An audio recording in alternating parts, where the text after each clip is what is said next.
Good morning, everyone. Today is Sunday, July 12th, a week from the Iron Butt ride that I'm scheduled to do with Alix from Moon Motorsports. I am their long distance ride sponsor for the season, so that was what I agreed to do. I've had it on my bucket list for a while, and this just happens to be the time I'm going to do it. So as the super hyper planner that I am, trying to document what all's going on leading up to this Iron Butt ride. And as you can see, I am standing outside Sunday morning, what is it, about 10 a.m., fully dressed in all of my super fantastic gear. But I'm just trying to try it all out and have all the kinks worked out so that the last thing I have to do is be cutting off itchy tags come 3 a.m. next Sunday morning, when all I want to do is get on the road and get this horse going. It is, I think we're about T-minus 14 hours to kick off on the Iron Butt ride. I'm super excited. Kind of nervous. I know my husband is not real excited I'm doing this. He is concerned for my safety, which I understand. I've taken all precautions I can and trying to be prepared, and just wanted to kind of give you a rundown on where we're at. So I am out in my garage. Obviously it is a gigantic mess. It's basically our storage shed and where the bikes live. So I'm going to walk you through kind of what I've got going on here. So we've got Stormy down here. Here she is in all her glory. Freshly checked out, fresh oil change. I've got my bag with extra gear.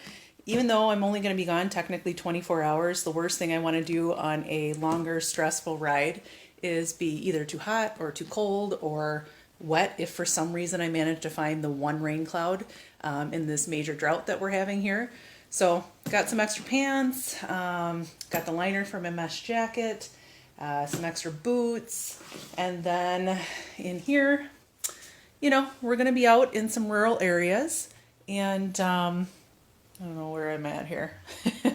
In this crate below, I've actually got a 2-gallon gas can, a couple jugs of oil, and some coolant.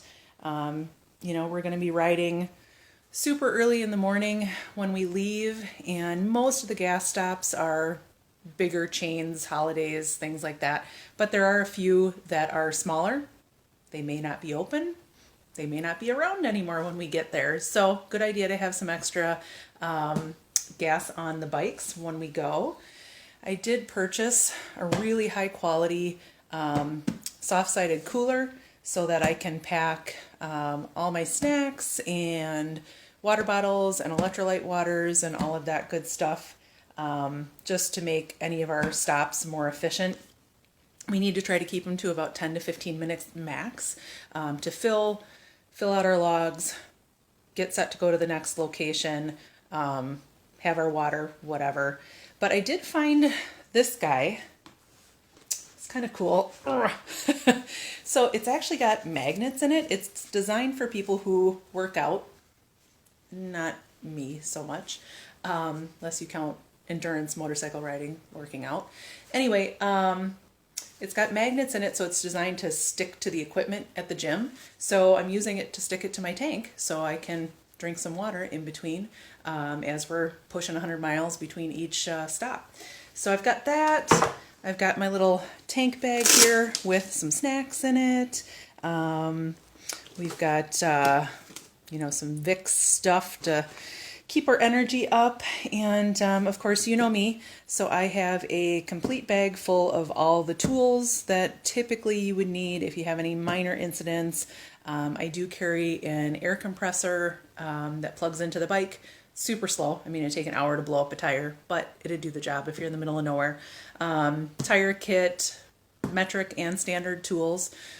The Triumph is a metric bike, but there are some standard components as well. And then the other saddlebag is basically full of first aid gear.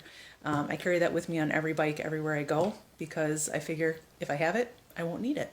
So better safe than sorry. Anyway, we're super stoked. Good morning. Uh-oh. Hang on here. Hello. Yeah, it's dark out. Did you know it's dark at 3 o'clock in the morning? I guess I knew that too, but the birds aren't even singing yet. So I guess we have a ways to go. I'm up, dressed, got to put my last bits of gear on and roll the bike down the driveway. I did warn the neighbors I was leaving really early this morning, so I did apologize for waking them up if I do this morning. But I will post a link in about a half hour here when I get to our start point, and cross your fingers, hope everything goes well. I know it's going to be tough, long day. It is 67 degrees out right now. It's pretty muggy. But other than that, I think it's going to be a gorgeous day. It's not super windy, pretty dry, and could use a little cloud cover. But other than that, I think we're going to be off to a great start. So I will see y'all soon. Bye.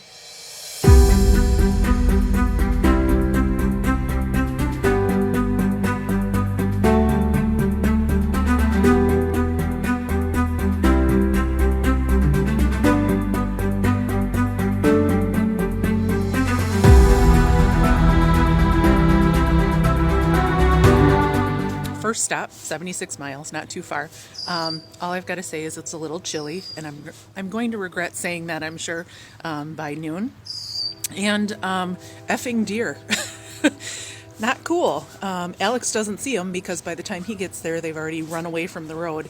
But I'm hoping now that daylight is coming up, they're going to be gone, and we're not going to have to worry about any deer grazing alongside the road. So anyway, I'm in my super sexy reflective jacket here, which now that the sun's coming up isn't really going to do any good for us. But so far so good. So we'll check in again. Next stop is in about 2 hours. See you soon. Bye.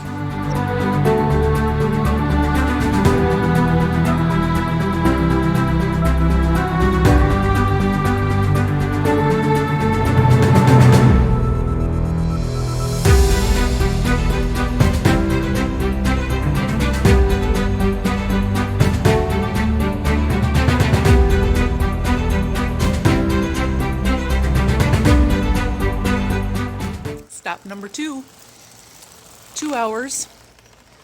We're about 240 miles in. And this is going to be my secret to success on this. I did bring a massager with me. So we will see you at the next stop. Bye.